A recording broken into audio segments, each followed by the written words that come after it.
Hi, you guys. Lady ReShell here, author of Take Charge of Cancer, founder of Warriors Talk, where we empower individuals to take action that leads to a healthier lifestyle. This is a special edition of Warriors Talk. We're giving you 31 facts in 31 days in recognition of Breast Cancer Awareness Month. Then this is day 9, you guys, day 9. And tonight we're going to talk about what are your chances of getting a cancer diagnosis. So let's go.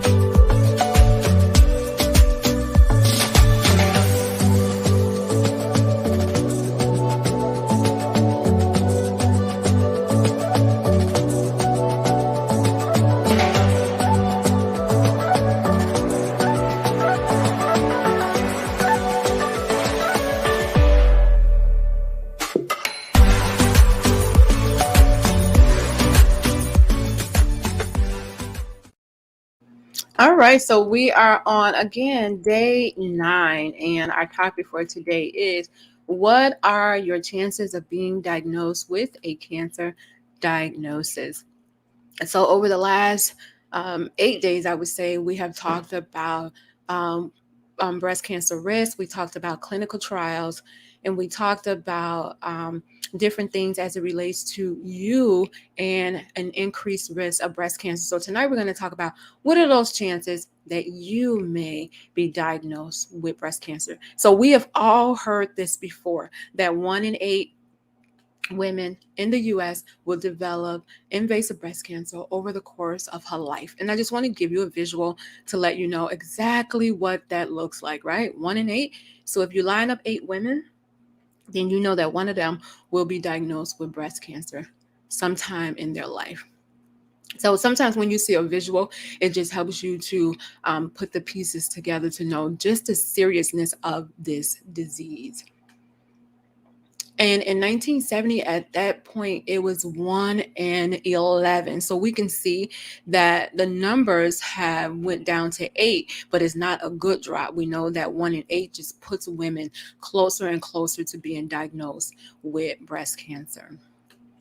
When you think about how many are being diagnosed every single year, well, this year alone, according to statistics, they said that an estimate 281,550 new cases of invasive breast cancer will be diagnosed or expected to be diagnosed with women in the U.S.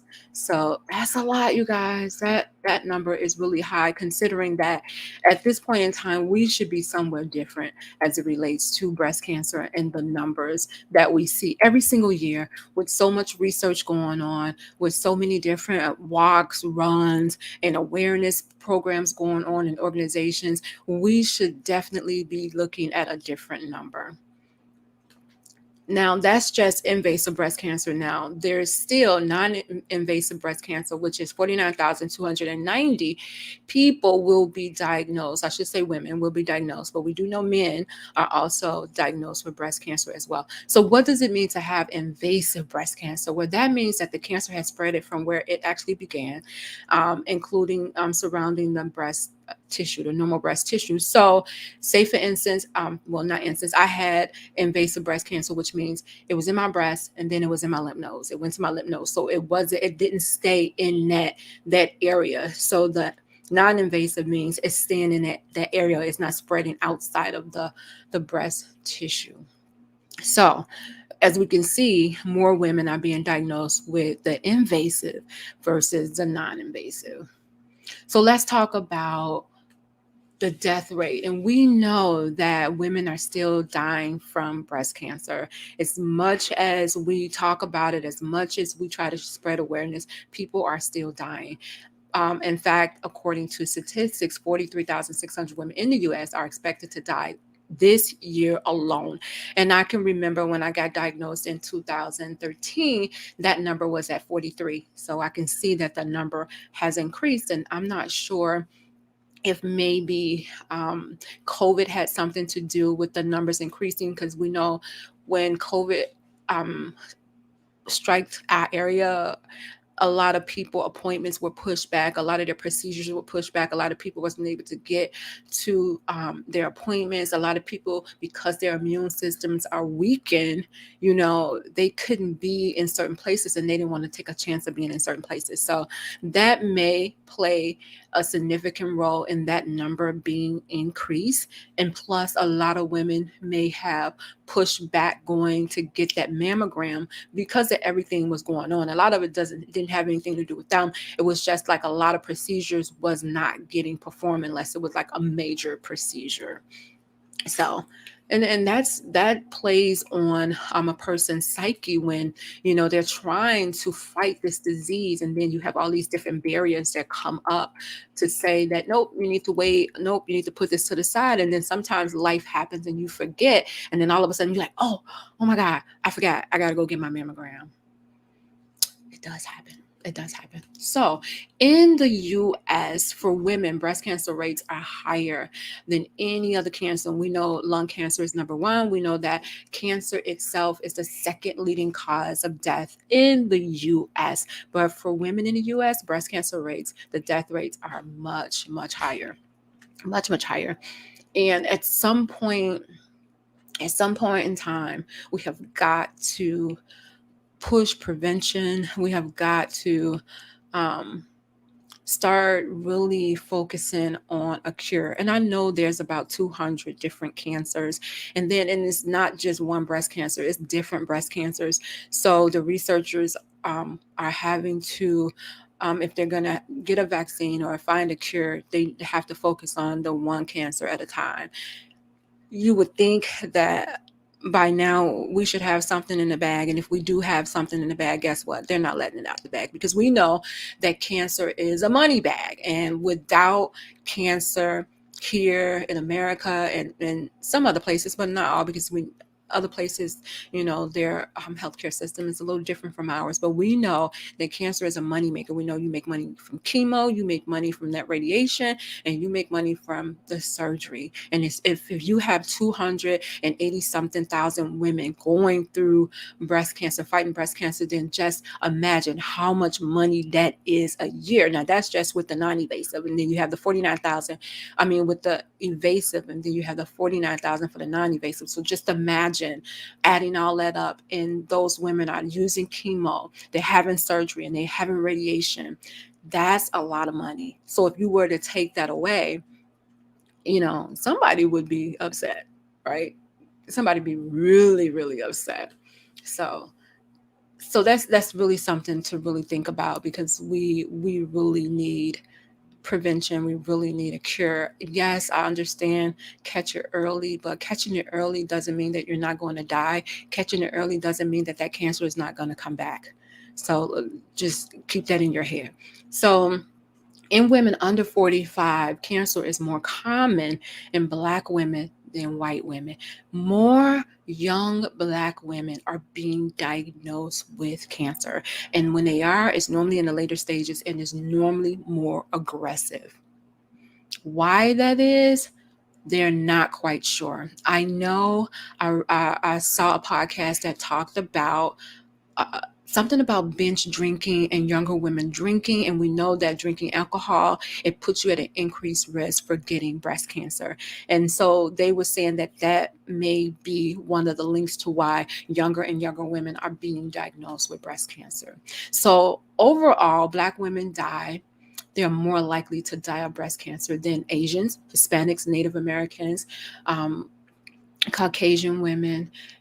So their risk for developing and dying breast cancer, theirs are much lower than ours. For some reason, our genetic makeup does not allow us to be successful, victorious a lot of the times with this disease. But we do know that according to statistics, there are more than 3.8 million breast cancers, people who have a history of breast cancer, right? So either you're in treatment or you're out of treatment. So in the US, 3.8. So that's a victory for individuals who have been diagnosed, to know that many people in the US are alive that have been touched by breast cancer, 3.8 million.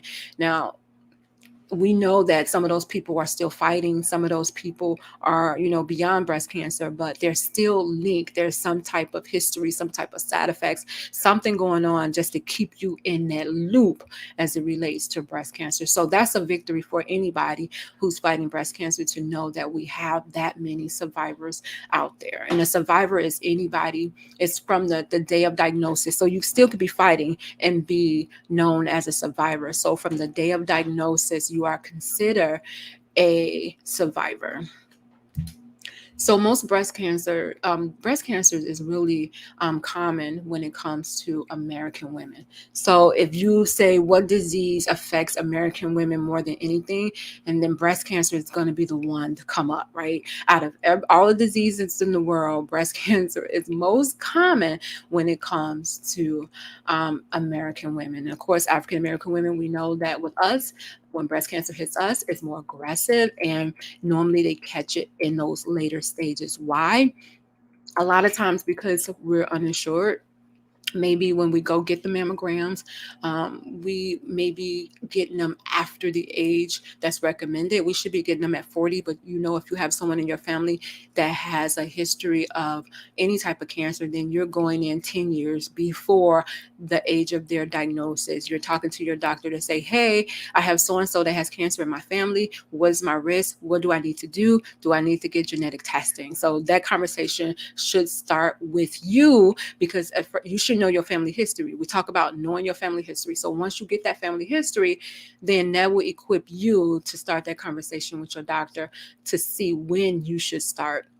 And we know at 40, that's when the women are supposed to be going to get their mammograms. But we know that women younger than 40 are being diagnosed with breast cancer.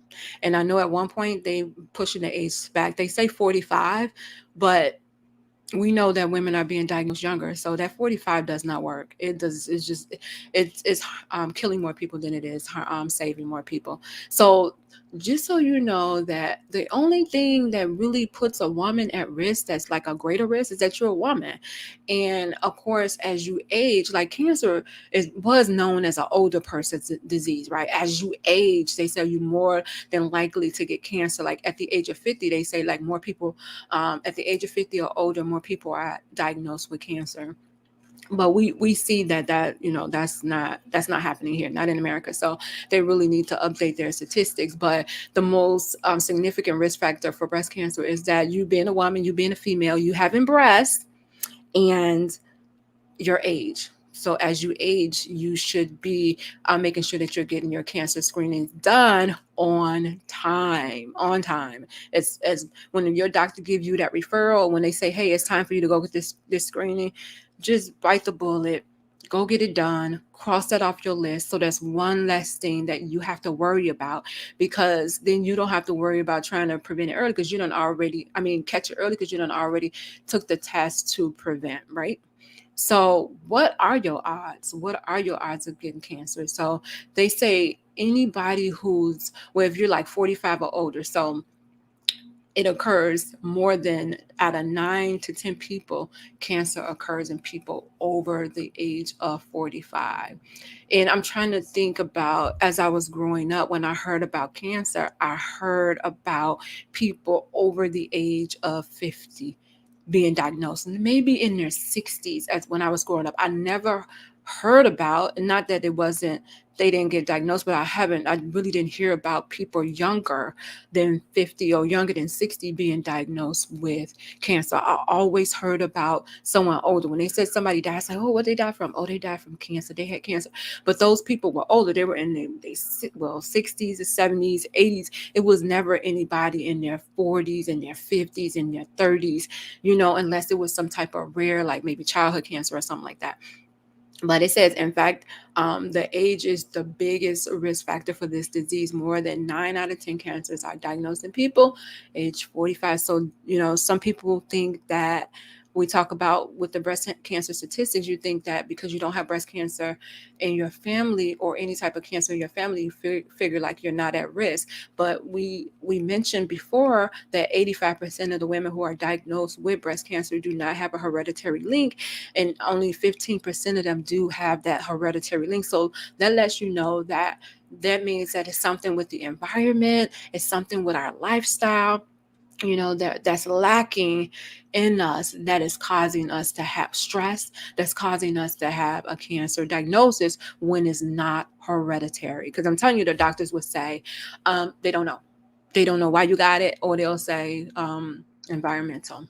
So according to statistics right now, one in two women, it's actually one in two males and 1 in 3 females. I don't know why they have it wrong. So it should be 1 in 2 males and 1 in 3 women will be diagnosed with cancer in their lifetime. So if you were to put 2 men in front of you, then one of them would be diagnosed with cancer in their lifetime. You will put 3 women in front of you, then 1 out of 3 women in their lifetime will be diagnosed with cancer. And again, cancer at one point in time was really an older person's disease. It was never for people younger than the age of 50. So there you have it. I've given you the information for you to know what are your chances of getting a cancer diagnosis. And this is day 9. So I'm excited that we're on day 9, you guys. We're giving you 31 facts in 31 days as it relates to breast cancer awareness. So join me tomorrow and for day 10, and we are going to be giving you more facts so that at the end, I'm going to do a what did you learn show. So you tell me what you learned from these 31 shows with these 31 facts as it relates to breast cancer awareness. We should be moving from awareness and moving towards taking action. Awareness plus action is the key. You can be aware that you have a high risk of getting cancer. You can be aware that you have family history. But if you do not do anything with that information, then you're not saving your life. You're not doing anything to decrease your risk. So awareness plus action is the key. So I just need you to get that. So you take action by going to get your screenings when it's time to get the screenings. You take action by talking to people in your family to get to know your family history. You take action by talking to your doctor to let her know what those risks are. You take action by eating cancer fighting foods, by exercising, by making sure your weight is where that it should be, proportion to your height, and that you are not allowing stress to rule your life. So there you have it. Day 9. What are your chances of being diagnosed with a cancer diagnosis? This is Lady ReShell, author of Take Charge of Cancer, the founder of Warriors Talk, where we empower individuals to take action that leads to a healthier lifestyle. Join me tomorrow.